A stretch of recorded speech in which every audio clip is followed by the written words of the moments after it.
Bonjour très chers amis les Verseaux et soyez le bienvenu sur ma chaîne Intuition des Sérines. Voici votre tirage de guidance pour les énergies du mois de mai et j'espère que vous êtes bien. Allez, c'est parti. Pose-toi une question, pas la question habituelle qu'on se pose à propos de l'argent. Une autre question. Si une somme d'argent inattendue arrivait dans ta vie cette semaine, est-ce que tu saurais ce que tu en ferais ? Pas la réponse rapide qui te vient en surface.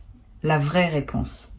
Celle qui dirait quelque chose de vrai sur qui tu es maintenant, sur ce qui te tient vraiment à cœur, sur ce que tu placerais en priorité si la contrainte financière s'allégeait soudainement. Cette question est plus importante qu'on ne le pense. Parce que la qualité de ta réponse à cette question détermine en partie la qualité de ce qui s'apprête à arriver dans ta vie. L'argent qui s'approche de toi est réel. Il vient. Il a une trajectoire qui converge vers ta réalité concrète et cette trajectoire arrive bientôt à son terme. Mais avant qu'il ne se manifeste, je veux te proposer un dialogue intérieur qui va te permettre de l'accueillir dans des conditions optimales.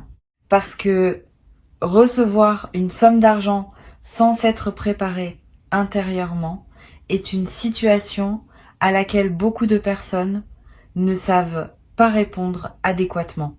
Et le résultat, c'est qu'elles laissent filer ce qui leur a été donné sans en tirer le bénéfice durable que la situation aurait permis.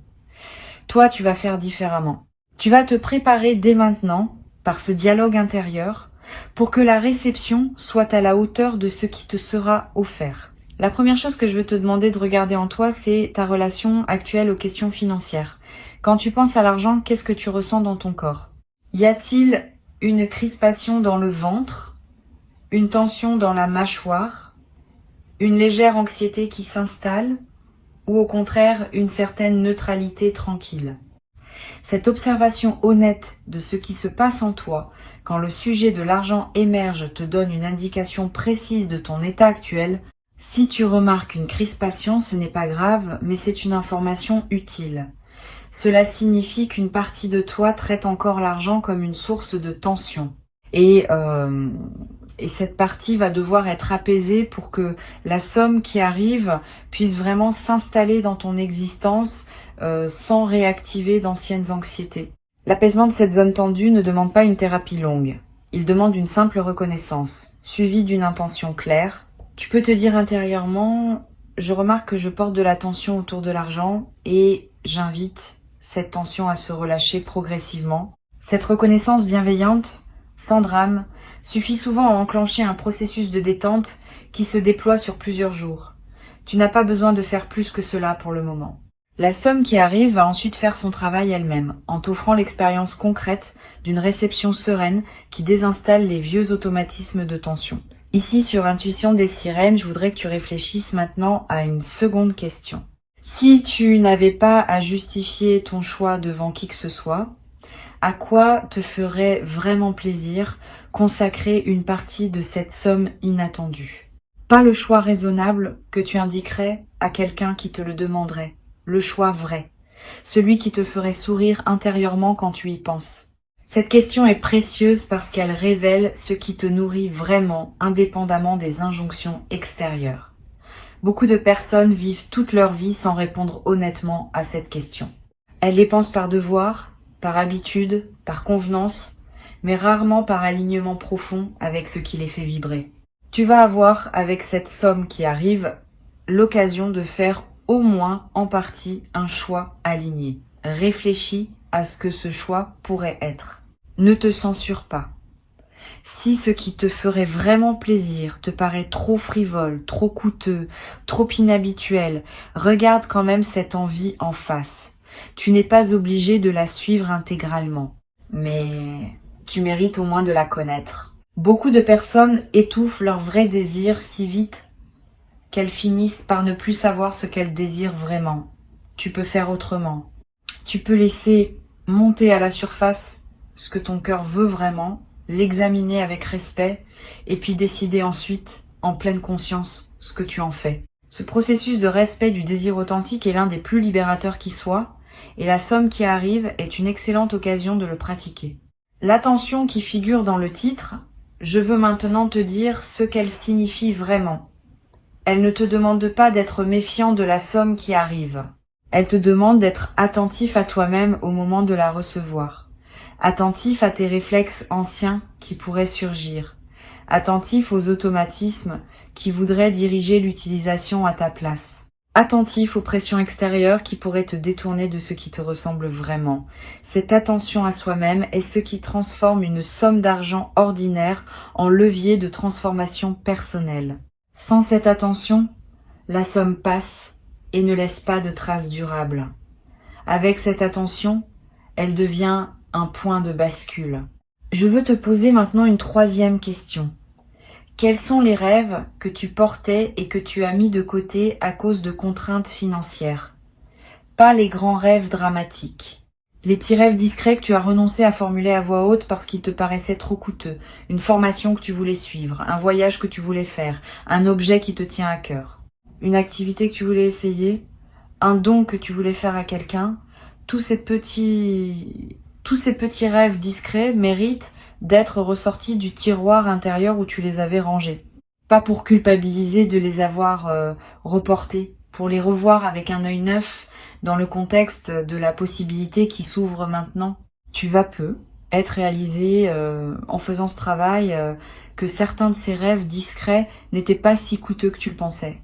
Que d'autres pourraient être réalisés au moins partiellement avec la somme qui arrive, que d'autres encore demanderaient encore un peu de patience mais sont désormais plus accessibles qu'avant. Cette redécouverte de tes propres rêves discrets est l'un des cadeaux indirects de la situation qui s'ouvre. Tu vas peu être trouvé dans cette liste une ou deux choses que tu peux désormais te permettre et qui vont enrichir ta vie d'une manière que tu n'avais plus espéré depuis longtemps. Sur Intuition des Sirènes, je tiens à préciser une chose qui peut éviter une erreur commune. Quand une somme d'argent arrive, beaucoup de personnes se précipitent pour réaliser plusieurs rêves en même temps, parce qu'elles ont peur que la somme se dissipe avant d'avoir tout couvert. Cette précipitation produit souvent une dispersion qui dilue le plaisir de chaque rêve réalisé. Mieux vaut choisir un ou deux rêves à honorer pleinement et garder le reste pour plus tard, quand d'autres opportunités se présenteront. La concentration est l'ami de la qualité. La dispersion est l'ennemi de la satisfaction. Cette compréhension simple peut transformer la manière dont tu utiliseras ce qui te sera donné. Tu vas peu être te demander, quand la somme arrivera, s'il faut en parler à quelqu'un de ton entourage. Cette question est importante, et la réponse n'est pas universelle. Elle dépend des personnes spécifiques qui composent ton entourage. Certaines vont se réjouir avec toi sans réserve. D'autres vont projeter leur propre frustration financière et risquer de gâcher subtilement ton plaisir. D'autres encore vont commencer à formuler des demandes qui te mettront mal à l'aise. Choisis donc avec soin à qui tu confies cette information. Tu n'as aucune obligation de transparence totale. Tu peux garder une partie de ce qui te concerne pour toi, surtout dans les premiers temps où tu intègres la nouveauté. Je voudrais te poser une quatrième question. Quelle partie de cette somme te ferait du bien à long terme plutôt qu'à court terme? Pas par devoir d'épargner. Par souci de prolonger l'effet bénéfique de ce qui t'est donné. Une partie qui pourrait être investie dans quelque chose qui produira encore des effets dans plusieurs années. Une partie qui pourrait servir à payer une dette qui pesait sur toi. Une partie qui pourrait être mise de côté pour un projet futur que tu sens venir, mais qui n'est pas encore assez clair pour être réalisé immédiatement. Cette part orientée vers le long terme est précieuse. Elle prolonge l'effet de la somme bien au-delà du plaisir immédiat. Et elle te connecte à une vision plus mature de ta propre vie financière. L'équilibre idéal, à mon sens, entre plaisir immédiat et investissement long terme n'est pas universel. Il dépend de ta situation et de tes priorités. Mais une bonne règle générale consiste à ne pas laisser une somme inattendue se dissoudre intégralement dans des dépenses qui ne laissent pas de traces. Garde au moins une part pour quelque chose de durable. Cela peut être de l'épargne pure. Cela peut être un investissement modeste dans un projet. Cela peut être quelque chose que tu garderas et qui te servira pendant des années. Cette partie durable transforme l'événement financier ponctuel en construction qui s'inscrit dans le temps.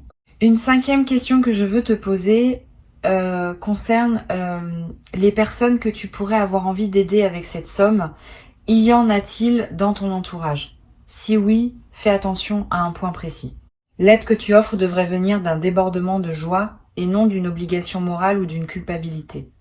Si tu sens, en pensant à aider quelqu'un, un élan léger, suis-le. Si tu sens, à la place, un poids, une obligation, une crainte, de paraître égoïste, si tu n'aides pas, sois prudent. Aider depuis une obligation forcée transforme le don en fardeau, à la fois pour toi et pour la personne qui reçoit. Aider depuis le débordement transforme le don en cadeau réciproque qui réjouit les deux parties. Tu n'es pas obligé d'aider tout le monde dès qu'une somme te tombe entre les mains. Cette compréhension est importante. Ta première responsabilité quand tu reçois est de te recevoir toi-même pleinement. Si tu te précipites pour distribuer avant d'avoir bien intégré ce qui t'est donné, tu rates l'occasion d'expérimenter pleinement la réception. Et cette expérience pleine de la réception est précisément ce qui ouvre la porte à de futures réceptions. Permets-toi donc de garder, au moins dans un premier temps, l'essentiel pour toi. Tu pourras toujours redistribuer plus tard depuis un état d'abondance véritable, plutôt que depuis l'urgence ou la culpabilité. Je voudrais maintenant te demander d'examiner une dernière question, peut être la plus importante. Si cette somme inattendue était la première d'une série de manifestations financières favorables, quelle posture intérieure veux-tu cultiver pour rester aligné dans la durée? Parce que oui, ce qui s'apprête à arriver pourrait bien n'être que le premier signal d'un changement plus large dans ta relation à l'abondance. Et dans ce cas, la manière dont tu accueilles cette première manifestation va calibrer ton système intérieur pour ce qui suit. Si tu accueilles avec sérénité et discernement, tu prépares la suite à arriver dans les mêmes conditions. Si tu accueilles dans la précipitation ou la peur, tu risques de fermer le canal qui voulait s'ouvrir plus largement. La posture juste pour accueillir ce qui arrive et préparer la suite consiste en quelques éléments simples. La gratitude sincère, sans en faire trop. Le discernement dans l'utilisation, en honorant à la fois le plaisir et la durée. La discrétion choisie, pour protéger la qualité de ce que tu vis. La présence à toi-même, pour que les choix faits soient vraiment les tiens. Cette posture peut sembler évidente quand on l'énonce, mais elle est rare quand vient le moment de la pratiquer. Beaucoup de personnes la perdent dans l'effervescence de la nouveauté. Toi, tu peux la maintenir parce que tu as pris le temps de la préparer mentalement avant que l'événement arrive. Tu vas peu être éprouvé au moment où la somme se manifestera, une émotion particulière qui ressemble à un mélange de joie, d'incrédulité et de calme. Ce mélange est typique des réceptions bien préparées. Tu n'auras pas l'excitation pure qui submerge et qui passe. Tu auras une émotion plus dense, plus consciente, qui te permettra de vraiment goûter le moment. Ce goût conscient de la réception est ce qui distingue les expériences qui marquent durablement de celles qui passent sans laisser de traces. Tu vas ressentir cette densité émotionnelle. Et tu vas en garder un souvenir précieux, qui te servira de référence pour toutes les futures réceptions, financières ou autres. Sur Intuition des sirènes, j'aime souligner que les questions qu'on se pose avant un événement déterminent en grande partie la qualité de ce qu'on vit pendant l'événement. Tu viens de te poser plusieurs questions importantes. Tu as réfléchi à ta relation actuelle à l'argent. Tu as identifié ce qui te ferait vraiment plaisir. Tu as ressorti des rêves discrets qui méritaient d'être revus. Tu as pensé à la part qui pourrait servir au long terme. Tu as examiné la question de l'aide à apporter aux autres. Tu as réfléchi à la posture intérieure que tu veux maintenir.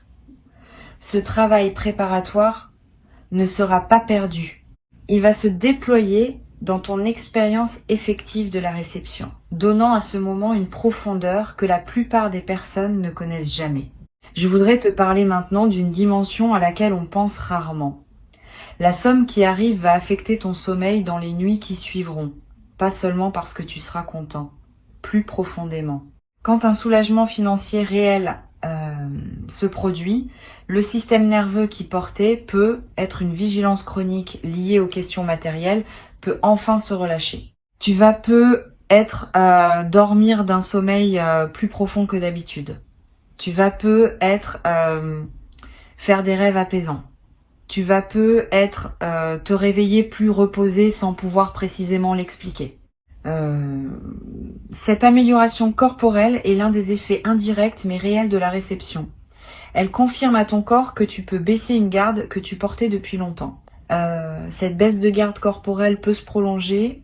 Tu vas peu être remarqué dans les semaines qui suivent que ta fatigue chronique diminue, que ton appétit se régule différemment, que des tensions habituelles se relâchent.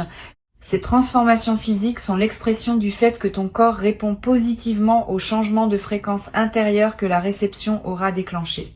Profite de ces transformations, ne te précipite pas pour reprendre des rythmes intenses qui réinstalleraient la tension ancienne. Donne-toi le droit de fonctionner à un nouveau régime, plus posé, plus habité. Cette nouvelle qualité de présence à toi-même est l'un des cadeaux durables qui dépasse largement le simple aspect financier de ce qui arrive. Je veux ajouter quelque chose qui pourra peut-être te servir. La somme qui arrive a une histoire avant d'arriver chez toi. Elle a circulé, elle a transité, elle est passée par d'autres mains. Et au moment où elle arrive entre les tiennes, elle apporte avec elle une certaine énergie qui dépend de son trajet. La meilleure manière d'accueillir cette énergie est de mettre ton intention propre dans la somme, dès qu'elle arrive. Tu peux, par un simple geste mental, te dire que cet argent est désormais aligné avec qui tu es maintenant, qu'il sert tes priorités véritables, qu'il s'inscrit dans la trajectoire que tu choisis pour ta vie. Ce geste mental, qui peut sembler dérisoire, a un effet réel. Il personnalise l'argent qui te parvient et le met au service de ton parcours spécifique. Une autre dimension précieuse concerne la manière dont tu pourras parler de cette expérience plus tard, quand elle sera devenue un souvenir. Tu raconteras peut-être cette histoire à des proches, à des enfants, à des amis qui traverseront des phases plus difficiles. Et la manière dont tu raconteras va déterminer en partie l'effet inspirant ou non de ton récit. Si tu le racontes comme une chance pure qui pourrait ne plus jamais se reproduire, tu enfermes ce qui pourrait inspirer dans une narration close. Si tu le racontes comme la confirmation que les choses peuvent encore changer même quand on n'y croit plus, tu offres à tes interlocuteurs un témoignage qui peut nourrir leur propre espérance. Choisis cette deuxième manière de raconter. Elle sert non seulement les autres, mais aussi toi-même, parce que la narration que tu choisis influence en retour la fréquence à laquelle tu attireras d'autres expériences similaires. Tu vas être également développé à travers cette expérience un nouveau rapport à ce qu'on appelle la chance. Beaucoup de personnes croient à une chance aveugle qui distribue ses faveurs au hasard, et elles attendent passivement que cette chance les choisisse. Cette croyance est partiellement fausse.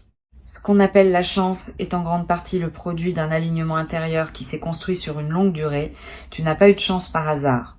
Tu as cultivé les conditions qui rendent possible la manifestation de ce qui arrive maintenant. Cette compréhension change ta posture pour la suite. Tu cesses d'attendre passivement la chance. Tu commences à cultiver consciemment les conditions qui rendent les bonnes choses plus probables. Et cette cultivation active va produire ses fruits encore longtemps après l'événement initial. Je voudrais te transmettre une dernière chose avant de te laisser. La somme inattendue qui arrive est le messager d'un message plus large. Le message dit que tu es entré dans une nouvelle phase de ton rapport à l'abondance. Une phase où ce que tu portes intérieurement commence à se traduire en ressources extérieures. Cette traduction n'est pas magique. Elle suit des lois subtiles qui régissent la circulation de l'énergie entre l'intérieur et l'extérieur. Tu as nourri ton intérieur. Tu as travaillé ce que tu portais. Tu as développé une qualité de présence qui correspond désormais à un certain niveau de réception extérieure. La somme qui arrive est l'une des premières confirmations de ce nouvel équilibre. D'autres confirmations suivront, sous des formes diverses, financières et non financières. Reste donc ouvert à la suite. Ne t'attache pas à ce que la prochaine confirmation prenne exactement la même forme que celle qui arrive maintenant. Elle pourrait prendre la forme d'une opportunité professionnelle, d'une rencontre fructueuse, d'une idée qui se concrétise, d'une porte qui s'ouvre dans un domaine que tu n'avais pas anticipé. Tout cela appartient à la même séquence d'ouverture qui a commencé en toi et qui se déploie maintenant dans le monde extérieur. Ta tâche, c'est de rester aligné avec ce qui se passe. De ne pas saboter par anxiété ce qui veut s'installer durablement. De ne pas non plus te reposer sur ce qui se manifeste comme s'il n'y avait plus rien à faire. La cultivation continue de l'alignement intérieur reste essentielle. Sans elle, le canal se referme. Avec elle, le canal s'élargit progressivement. Reçois donc ce qui arrive avec la qualité de présence que tu as construite à travers les questions que tu viens de te poser. Tu es préparé. Avant de te quitter pleinement, je veux te transmettre encore plusieurs perspectives qui vont enrichir ta préparation à ce moment de réception. La première concerne la qualité du premier moment où tu prendras conscience que la somme est effectivement là, dans ta réalité. Ce premier moment est précieux, il ne se reproduit pas. Tu peux choisir de le traverser dans la précipitation ou de le ralentir pour vraiment le savourer. Je te recommande la deuxième option. Quand tu auras la confirmation que la somme est là, prends quelques minutes simplement pour respirer avec cette information. Ne fais rien tout de suite. Pas de calcul, pas de plan.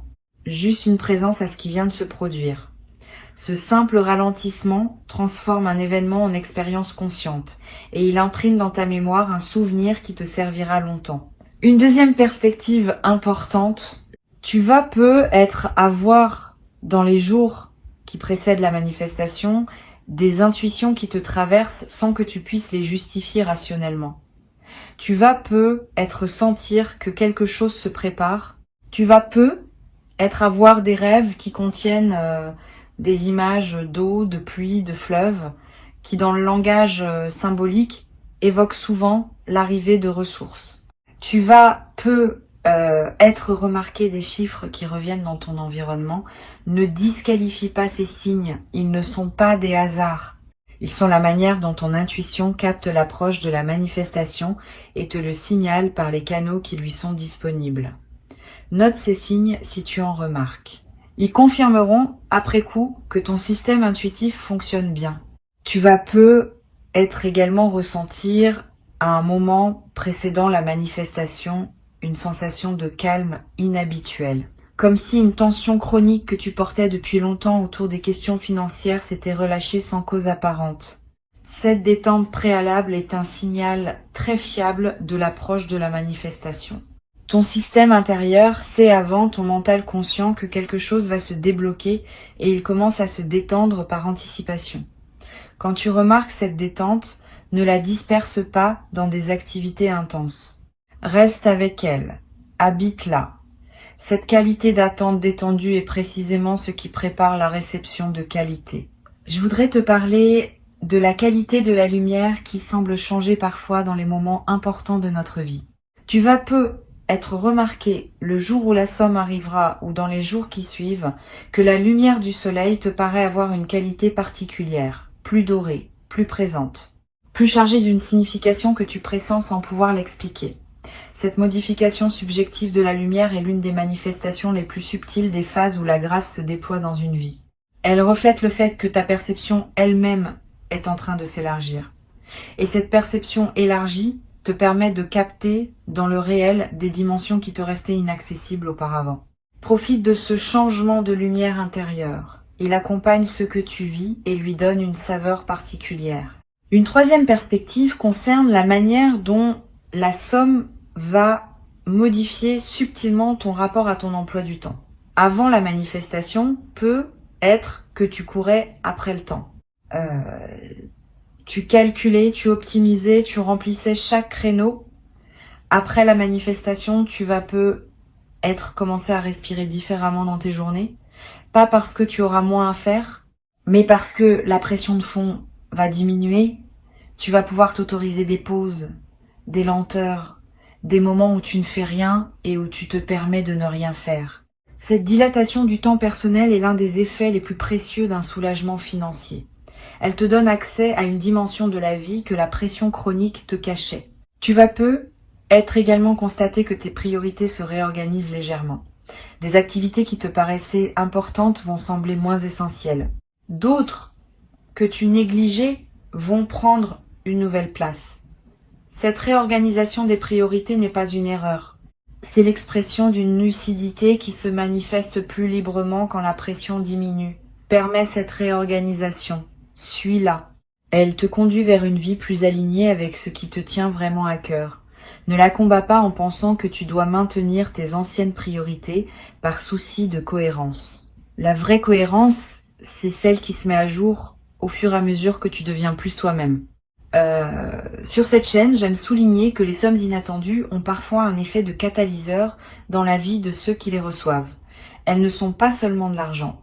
Elles sont l'occasion de revisiter sa vie, de poser des choix qu'on remettait à plus tard, de prendre des décisions qui demandaient un certain coussin financier pour pouvoir être prises sereinement. Tu vas peut-être prendre, dans les semaines qui suivent la manifestation, une décision importante que tu reportais. Une décision concernant ton lieu de vie. Une décision concernant ton activité professionnelle. Une décision concernant une relation qui demandait à évoluer. Cette décision n'aura pas été directement causée par la somme. Mais la somme aura été le catalyseur qui rendait possible la prise de la décision. Cet effet catalyseur est l'un des aspects les plus précieux des manifestations financières inattendues. Tu vas peut-être avoir l'envie à un moment de marquer symboliquement la réception de cette somme par un geste rituel. Un objet acheté qui te rappellera ce moment. Un repas particulier partagé avec une personne chère. Une journée entière consacrée à une activité qui te fait du bien. Ces gestes symboliques ne sont pas dérisoires. Ils inscrivent l'événement dans le tissu de ta mémoire vivante et ils créent un point de référence auquel tu pourras revenir mentalement plus tard. Quand tu auras besoin dans des moments futurs de te rappeler que les bonnes choses peuvent arriver, tu pourras revenir à ce moment marqué symboliquement. Cette pratique de marquer les moments importants par des rituels personnels est l'une des manières les plus simples de cultiver une mémoire émotionnelle riche. Tu vas également peut-être commencer à voir l'argent autrement, plus largement, pas seulement comme une ressource pour acheter des choses, comme une énergie qui circule à travers toi, qui te traverse, qui peut être orientée vers ce qui te ressemble. Cette nouvelle vision de l'argent n'est pas philosophique abstraite, elle a des effets pratiques. Tu vas peut-être commencer à dépenser différemment, avec plus de conscience, avec plus d'alignement entre ce que tu achètes et ce que tu es. Tu vas peut-être te rendre compte que beaucoup de tes anciennes dépenses c'était automatique, sans réelle satisfaction. Cette prise de conscience peut t'amener à simplifier certains aspects de ta consommation, à concentrer tes ressources sur ce qui te nourrit vraiment. Je voudrais te parler du rôle particulier que joue la générosité dans la durée des bénéfices financiers. Quand on partage une partie de ce qu'on reçoit, sans que ce partage soit forcé ou culpabilisant, on entretient un mouvement de circulation qui maintient le canal ouvert. C'est pas un calcul, c'est une dynamique réelle. Les personnes qui retiennent tout par peur de manquer ferment souvent par cette retenue le canal qui voulait continuer à donner. Les personnes qui partagent un peu, depuis l'abondance et non depuis la culpabilité, gardent le canal ouvert. Cette différence subtile a des effets sur le long terme. Tu peux t'inspirer de cette compréhension pour décider dans la sérénité, d'une part de ce que tu reçois, qui pourrait circuler vers d'autres personnes ou vers une cause qui te tient à cœur. Pas par devoir, par alignement avec ta nature généreuse. Tu vas peut-être traverser à un moment dans les semaines qui suivent une phase de léger doute. Tu vas te demander si tu as bien utilisé la somme, si tu n'aurais pas dû faire des choix différents, si tu n'as pas raté une meilleure option. Ces doutes sont normaux. Ils ne signifient pas que tu as fait des erreurs, ils signifient que tu es une personne consciencieuse qui se soucie de bien faire. Quand ces doutes surgissent, reviens aux raisons qui ont guidé tes choix. Tu as choisi en pleine conscience, au moment où tu choisissais. Tes choix étaient justes pour le moment où tu les as faits. Le fait qu'ils puissent paraître discutables a posteriori ne signifie pas qu'ils étaient mauvais. Cette compréhension te libère de la rumination inutile. Tu vas peut-être également te demander si cette somme inattendue est vraiment méritée. Cette question est piégée. Elle suppose qu'il y aurait un mérite mesurable qui justifierait ou non ce qui te tombe entre les mains. La vraie réponse est plus simple. Tu ne mérites pas cette somme au sens d'une rémunération exacte d'efforts comptabilisables. Tu la reçois parce que tu as cultivé une disposition intérieure qui rend la réception possible. Cette disposition est elle-même le résultat de tout un parcours. Donc oui, tu as fait quelque chose pour mériter cela, mais ce quelque chose n'est pas mesurable de manière comptable. Cesse donc de te demander si tu mérites. Reçois simplement en sachant que la réception elle-même est une compétence qui se cultive et que tu l'as cultivée. Tu vas peut-être également ressentir l'envie à un moment de relire cette transmission. Reviens-y quand tu en auras besoin.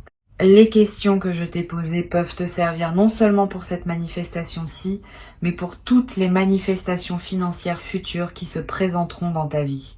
Elles forment un cadre de réflexion utile que tu peux mobiliser à chaque nouvelle réception.